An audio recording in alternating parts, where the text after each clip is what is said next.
श्री शिवाय नमस्तुभ्यम। हर हर महादेव। दोस्तों, पूज्य गुरु जी ने अभी अपनी कल की शिव महापुराण की कथा में बुधवार के दिन किया जाने वाला 3 शमी के पत्ते का एक ऐसा विशेष उपाय बताया है जो उन्होंने आज तक अपनी किसी भी कथा में नहीं बताया है। पूज्य गुरु जी ने कहा कि जब आपके हाथ तंग चल रहे हो, जब रुपये पैसे कहीं से प्राप्त ही ना हो पा रहे हो, जीवन में चारों तरफ से सिर्फ और सिर्फ परेशानियां आ गई हो, उनसे बाहर निकलने का कोई रास्ता ना दिखाई दे रहा हो, तो 23 अप्रैल 2025 बुधवार के दिन कर लेना 3 शमी पत्ते वाला यह उपाय होगी। हर मनोकामना पूरी मिलेगी, सभी दोषों से मुक्ति, इतना धन आएगा कि संभाले नहीं संभलेगा। माता लक्ष्मी जी और महादेव जी के आशीर्वाद से पूरे साल धन बरसता रहेगा। दोस्तों, जैसा कि आप सभी लोग जानते हैं कि 23 अप्रैल 2025 यानी बुधवार को पड़ रही है वैशाख महीने की दशमी तिथि। और दोस्तों, यह वह तिथि है जो वैशाख महीने में पड़ने वाली सबसे बड़ी और वैशाख महीने की पहली दशमी तिथि है, क्योंकि यह बुधवार के दिन पड़ रही है और हमारे हिंदू धर्म में इसका बहुत ही बड़ा और विशेष महत्व होता है। पूज्य गुरु जी ने कहा है कि अगर कभी भी मौका लग जाए और वैशाख महीने की दशमी तिथि बुधवार को पड़ जाए तो आप लोगों को सिर्फ और सिर्फ 3 शमी पत्ते वाला उपाय तो अवश्य ही करना चाहिए, क्योंकि इन दोनों तिथियों का संयोग बहुत ही कम आता है। इसी के साथ दोस्तों, गुरुजी ने कहा है कि जब भी वैशाख महीने की दशमी तिथि पड़े तो आप लोगों को सिर्फ और सिर्फ 3 शमी पत्ते वाला उपाय तो अवश्य करना चाहिए। यह उपाय इतना खास है कि अगर आपने सही मुहूर्त पर सही क्रिया अनुसार 3 शमी पत्ते वाला यह उपाय कर लिया, जो प्राचीन काल के समय का महा उपाय है, तो मान के चलिए दोस्तों, महादेव जी के आशीर्वाद से आपके जीवन का कितना ही बड़ा दुख हो, उससे आपको मुक्ति मिल जाएगी। आपकी कोई भी मनोकामना हो, मान लीजिए आप नौकरी की तैयारी कर रहे थे तो आपकी नौकरी लग जाएगी, आपका बंद पड़ा व्यापार चल पड़ेगा। और दोस्तों, आप जिस बीमारी से आप बहुत दिनों से परेशान थे, उस बीमारी से आपको मुक्ति मिल जाएगी। आपके जीवन में धन आना शुरू हो जाएगा, आपके जीवन में धन आने के नए नए रास्ते खुल जाएंगे। और मान के चलिए दोस्तों, फिर आपको किसी भी प्रकार की परेशानी का सामना नहीं करना पड़ेगा। इसीलिए दोस्तों, 23 अप्रैल बुधवार के दिन आप लोगों को इस वाले उपाय को जरूर कर लेना है। भले ही आपने पूरे साल भर इस उपाय को ना किया हो, पर अगर आपने इस वैशाख महीने में पड़ने वाली नवमी के दिन अगर इस वाले उपाय को कर लिया तो आपको इस उपाय को करने का वह फल मिलेगा जिसकी आपने कभी कल्पना भी नहीं करी होगी। इसीलिए आप लोग इस शमी वाले उपाय को एक बार जरूर कर लेना, ताकि आप लोगों के हाथ से यह मौका ना जा सके और आपको इस उपाय को करने का फल मिल सके। दोस्तों, यह उपाय पंडित जी ने अपनी अभी की ही शिव महापुराण की कथा में बताया है, जो इस उपाय को आज हम आपको बहुत अच्छे से समझाने वाले हैं। इस वीडियो को देखने के बाद इस उपाय को समझने के लिए आपको कोई और वीडियो को देखने की जरूरत नहीं पड़ेगी। तो दोस्तों, इस उपाय को आपको कैसे करना है, कब करना है, कहां पर करना है और उपाय को करते समय आपको किन किन गलतियों को नहीं करना है और आपको किन किन बातों का ध्यान रखना है, ये सारी जानकारी हम आपको इस वीडियो में देंगे। तो चलिए भक्तों, उपायों को शुरू करते हैं। अगर आप भी चाहते हैं कि महादेव जी का आशीर्वाद आप पर सदैव बना रहे तो वीडियो को लाइक करें, चैनल को सब्सक्राइब करें और कमेंट बॉक्स में हर हर महादेव जरूर लिखें। और अपने फायदे के लिए, गरीबी दूर करने के लिए इस वीडियो को पूरा देख कर जाना। यदि आज आपने वीडियो को बीच बीच में से देखा, काट काट कर देखा, तो जीवन में आपको कभी सफलता हासिल भी नहीं होगी। देखिए दोस्तों, यह 23 अप्रैल बुधवार दशमी का दिन, यह इतना खास होता है, इतना महत्वपूर्ण होता है। देखा गया है कभी कभी बड़े बड़े पूजा पाठ अनुष्ठान से जो मनोकामना पूर्ण नहीं होते, वह 23 अप्रैल बुधवार के दिन एक छोटे से उपाय करने से ही आपकी मनोकामना पूर्ण हो जाती है। अब हम समझते हैं इस वाले उपाय को हमें करना किस समय है। इस 3 शमी पत्ते वाले उपाय को हमें वैशाख महीने के बुधवार के दिन करना किस समय है। तो देखिए, इस उपाय को करने का जो समय है वह सुबह का समय है और शाम का समय भी है।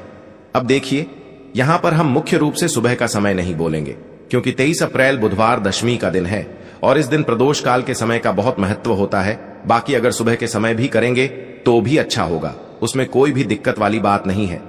तो चलिए जानते हैं इस विशेष उपाय के बारे में। लेकिन उससे पहले एक प्रार्थना, अगर आप इस चैनल पर नए हैं तो आप इस वीडियो को लाइक करें, चैनल को सब्सक्राइब करें और कमेंट बॉक्स में आप अपनी राशि या अपना नाम जरूर डाल दें, क्योंकि हम राशि से जुड़ा भाग्य भी बताते हैं और भाग्य में चल रही परेशानियों को दूर करने के लिए वह आसान से आसान उपाय भी बताते हैं। तो चलिए अब हम अपने सबसे पहले उपाय की बात कर लेते हैं। तो देखिए, आज के इस पूरे वीडियो में हम आपको 3 से 4 महाउपायों के बारे में बताएंगे, तो वीडियो को आपको पूरा अंत तक देखना है।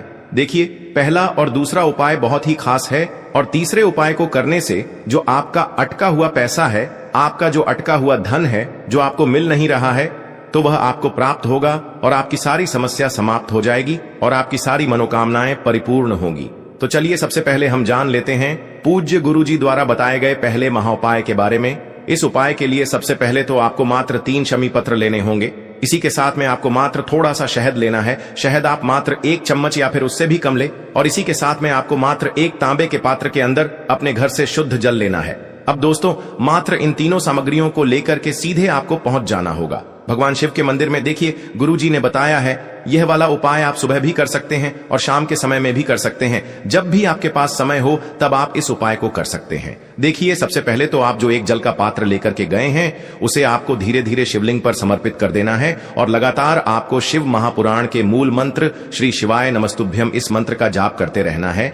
अब दोस्तों, आपके पास जो शमी पत्र है, 3 शमी पत्र है, तीनों को आपको उस शहद के अंदर अच्छे से डुबो देना है। यानी कि तीनों शमी पत्र पर आप चारों तरफ अच्छे से शहद का लेपन कर देना है।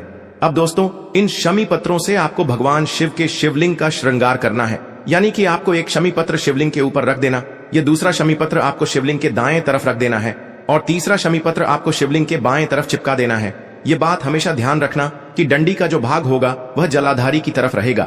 इस प्रकार से आपको इन तीनों शमी पत्रों से भगवान के शिवलिंग का श्रृंगार करना है और लगातार आपको श्री शिवाय नमस्तुभ्यम या फिर ओम नमः शिवाय इस मंत्र का जाप करते रहना है। उसके बाद में फिर आप जिस भी मनोकामना के लिए उपाय कर रहे हैं, चाहे आप धन की प्राप्ति के लिए यह उपाय कर रहे हैं तो उससे आपको महादेव से परिपूर्ण करने के लिए प्रार्थना कर लेनी है, या फिर यदि आप व्यापार के लिए कर रहे हैं, अपनी नौकरी के लिए इस उपाय को कर रहे हैं, या फिर अपने संकटों को समाप्त करने के लिए यह उपाय कर रहे हैं, तो जो भी आपकी मनोकामना है उसे महादेव से परिपूर्ण करने के लिए आपको बोल देना है और फिर आपको वापस अपने घर आ जाना है।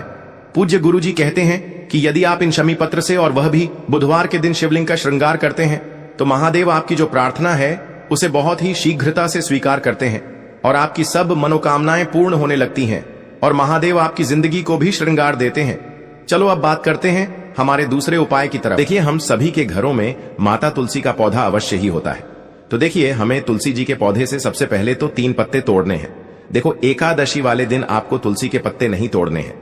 तो देखिए, तुलसी जी के आपको 3 पत्ते तोड़ लेने हैं और इन तुलसी जी के पत्तों को तोड़ने के बाद आपको एक चुटकी हल्दी भी अपने साथ में लेनी है। हल्दी के अंदर आपको जल मिलाकर के पेस्ट के रूप में तैयार करना है और इसी के साथ में आपको एक दीपक भी लेना होगा।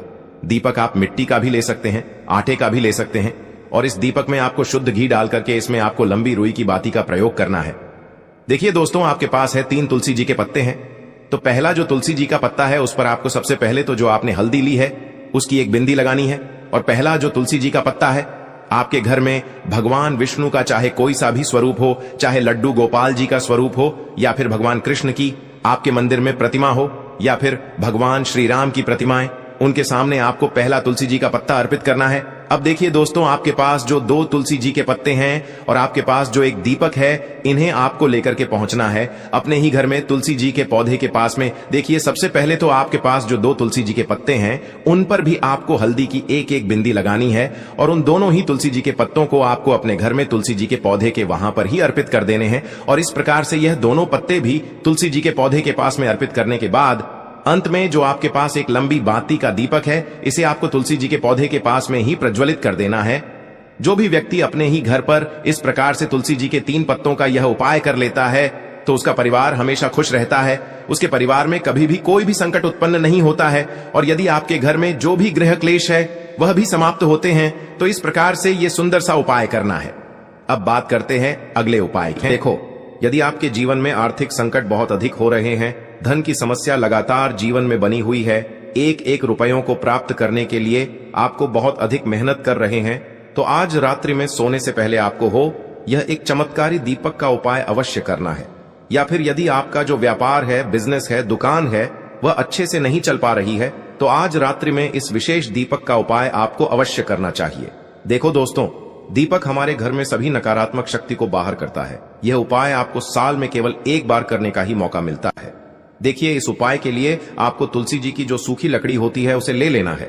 देखिए दोस्तों, यदि आपके पास पुरानी तुलसी जी की लकड़ी है तो उसे आप ले सकते हैं और यदि आपके घर में तुलसी जी जो लकड़ी है वह सूखी हुई है तो उसकी लकड़ी आप तोड़ करके इस्तेमाल कर सकते हैं। लेकिन आपको ध्यान रखना है कि सूर्यास्त से पहले पहले ही आपको यह जो तुलसी जी की लकड़ी है इससे अवश्य ही तोड़ लेना है। तो इस उपाय के लिए आपको सबसे पहले तो एक मिट्टी का दीपक लेना होगा, चाहे तो आटे का दीपक भी ले सके क्योंकि आटे का दीपक सभी दीपक में सर्वोत्तम माना गया है। इस दीपक के अंदर आपको शुद्ध घी का प्रयोग करना होगा और इससे दीपक के अंदर आपने जो तुलसी जी की लकड़ी ली है उसे भी रख देना है। लेकिन ये जो तुलसी जी की लकड़ी है इसमें आपको चारों तरफ अच्छे से घी लगा लेना है। देखिए, गुरुजी ने बताया है कि जो तुलसी जी की लकड़ी है यदि आप उपाय करते हैं और बहुत ही शीघ्रता से जल जाती है तो इसके लिए आपको एक कार्य करना है। आपको थोड़ी सी रुई ले लेनी है और उस रुई को आपने जो तुलसी जी की लकड़ी ली है उस पर अच्छे से चारों तरफ लपेट देनी है। तुलसी जी की लकड़ी के ऊपर रुई लपेटने के बाद इसे आपको पूरा घी के अंदर डुबो लेना है। अब इसे आपको बाती के रूप में प्रयोग करना है। अब दोस्तों, इस दीपक को आपको प्रज्वलित कहां करना है? तो इस दीपक को आपको या तो भगवान विष्णु के सामने प्रज्वलित करना होगा, या फिर आपको भगवान श्री राम के सामने प्रज्वलित करना होगा, या फिर भगवान कृष्ण के सामने, यानी कि भगवान विष्णु के जो भी अवतार हैं उनके सामने आप ये दीपक प्रज्वलित कर सकते हैं, या फिर आप इस दीपक को माता तुलसी जी के सामने भी प्रज्वलित कर सकते हैं। पूज्य गुरु जी ने बताया है कि जो भी व्यक्ति इस प्रकार से तुलसी जी की डंडी से यह दीपदान कर देता है उसके जीवन में कभी भी धन की समस्या नहीं होती है। इसीलिए आपको यह पूरे साल में केवल एक बार ही मौका मिलता है। इस उपाय को करके देखना, आपकी सभी इच्छाएं जरूर पूर्ण होंगी। यह जो उपाय है रात्रि में सोने से पहले करना है। यह उपाय आपके लिए सर्वश्रेष्ठ होने वाला है। देखिए, इस उपाय के लिए आपको मात्र 5 हरे मूंग के दाने ले लेना है। देखिए, तिथि है और ये बुधवार के दिन पड़ रही है, इसीलिए आपको 5 हरे मूंग के दाने लेना है। हरे मूंग के दाने आपको साबुत लेने हैं, खंडित नहीं होने चाहिए। इस बात का ध्यान रखें। और इसी के साथ मैं आपको एक तांबे के पात्र के अंदर अपने घर से शुद्ध जल ले लेना है। अब दोस्तों, इन सभी सामग्रियों को लेकर के आपको सीधे पहुंच जाना है भगवान शिव के मंदिर में। देखिए, इस उपाय को भी आप सुबह भी कर सकते हैं और शाम के समय में भी कर सकते हैं। देखिए, भगवान शिव के मंदिर में पहुंचने के बाद आपके पास जो 5 हरे मूंग हैं उनमें से पहला जो हरा मूंग है आपको शिवलिंग के सामने जो नंदी महाराज होते हैं और उनका जो पैर उठा हुआ होता है वहां पर आपको पहला हरा मूंग समर्पित कर देना है और आपको ओम नमः शिवाय इस मंत्र का जाप कर लेना है। फिर आपको दूसरा हरा मूंग लेना है और शिवलिंग पर जो श्री गणेश जी वाला स्थान होता है वहां पर आपको यह दूसरा हरा मूंग समर्पित कर देना है। यानी कि शिवलिंग के सीधे तरफ आपको यह दूसरा हरा मूंग समर्पित करना है और फिर आपको ओम नमः शिवाय या फिर श्री गणेशाय नम इस मंत्र का जाप कर लेना है। तीसरा हरा मूंग का दान आपको भगवान शिव की सबसे प्रिय पुत्री माता अशोक सुंदरी वाले स्थान पर समर्पित करना होगा। शिवलिंग की जो जलाधारी होती है, जहां से जल बह करके आता है, उसी जलाधारी के बीच में जो कहीं कहीं उठी हुई लाइन होती है सांप की आकृति के रूप में, वहीं पर आपको तीसरा हरा मूंग समर्पित करना है और फिर आपको ओम नमः शिवाय इस मंत्र का जाप कर लेना है। अब दोस्तों, चौथा जो हरा मूंग है उसे आपको भगवान कार्तिकेय जी का जो स्थान होता है शिवलिंग पर, वहां पर आपको ये चौथा हरा मूंग का दाना समर्पित कर देना है और आपको ओम नमः शिवाय इस मंत्र का जाप कर लेना है। अब दोस्तों, आपके पास जो 5वां और अंतिम हरा मूंग बचा हुआ है उससे आपको उससे जल के पात्र के अंदर डाल देना है और इस हरे मूंग से युक्त जल से आपको भगवान शिव के शिवलिंग का अभिषेक कर देना है। जल आपको बिल्कुल धीरे धीरे समर्पित करते जाना है और लगातार आपको शिव महापुराण के मूल मंत्र श्री शिवाय नमस्तुभ्यम इस मंत्र का जाप करते रहना है। फिर आपको शिवलिंग के सामने बैठकर, यदि आप अपने बच्चों के लिए ये उपाय कर रहे हैं, यदि आप अपने बच्चों की बुद्धि, ज्ञान और विवेक के लिए उपाय कर रहे हैं, तो उसके लिए आपको प्रार्थना कर लेनी है, या फिर व्यापार में वृद्धि करने के लिए ये उपाय कर रहे हैं तो उसकी कामना करते हुए आपको प्रार्थना कर लेनी है, या फिर अपनी नौकरी के लिए कर रहे हैं, या फिर अपने इंटरव्यू के लिए, या फिर धन की प्राप्ति के लिए कर रहे हैं। जिस भी कामना के लिए आप उपाय कर रहे हैं उसे परिपूर्ण करने के लिए आपको महादेव से प्रार्थना कर लेनी है और फिर आपको वापस अपने घर आ जाना है। पूज्य गुरु जी ने कहा है कि जो भी व्यक्ति इस उपाय को कर लेता है तो यकीन मानिए आपके जीवन की जो सारे संकट, कष्ट और बाधाएं ही वो सभी समाप्त होंगे। आप दोस्तों, हम जान लेते हैं चौथे चमत्कारी उपाय के बारे में, लेकिन ये उपाय विशेषकर उन लोगों को करना है जिनका व्यापार बिल्कुल भी ढंग से नहीं चल पा रहा है, या फिर जिनके घर में धन की परेशानी बहुत अधिक है, साथ ही साथ जिनका जो बुध ग्रह है वह कमजोर अवस्था में है, तो उन्हें यह उपाय करना चाहिए। बुध ग्रह को मजबूत करने के लिए आपको विशेषकर ये उपाय करना है।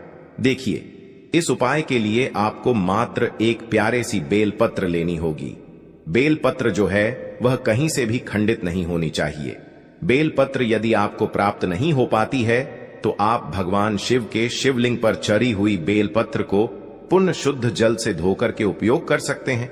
इसी के साथ में आपको मात्र एक हरा मूंग लेना है। हरा मूंग भी आपको साबुत लेना है, खंडित नहीं होना चाहिए।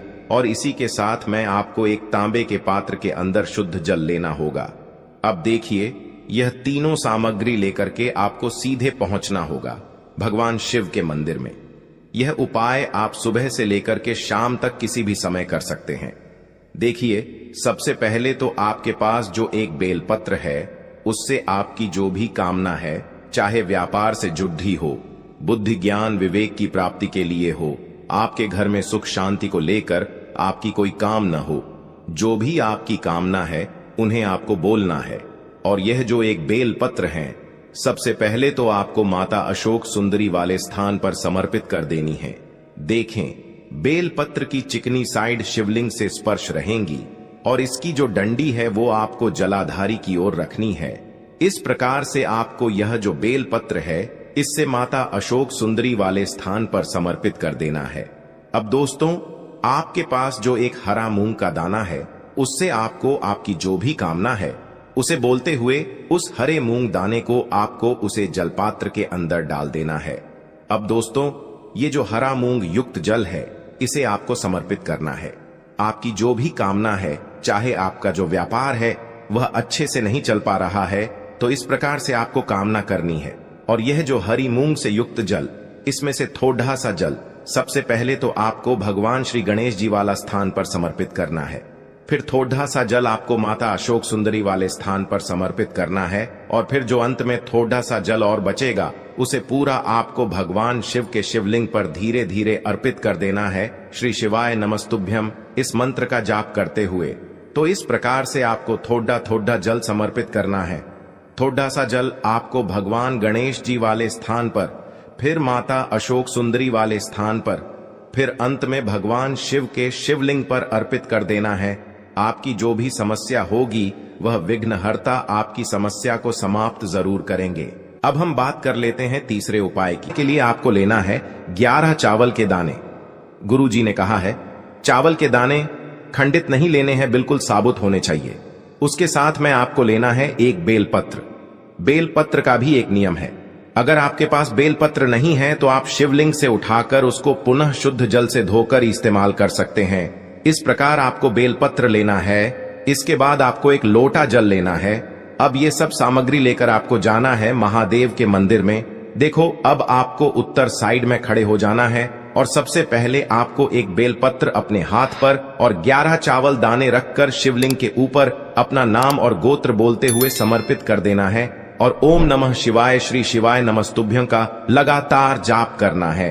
अब आपको जो एक लोटा जल साथ में लेकर आए थे उसे धीरे धीरे बेलपत्र और चावल दाने के ठीक ऊपर आपको समर्पित करते जाना है और शिव पुराण के मूल मंत्र श्री शिवाय नमस्तुभ्यं का 11 बार जाप करना है और अपनी मनोकामना बोलते जाना है। देखो, बस छोटा सा उपाय करना है, देखना एक दिन आपके सब काम बनने लग जाएंगे।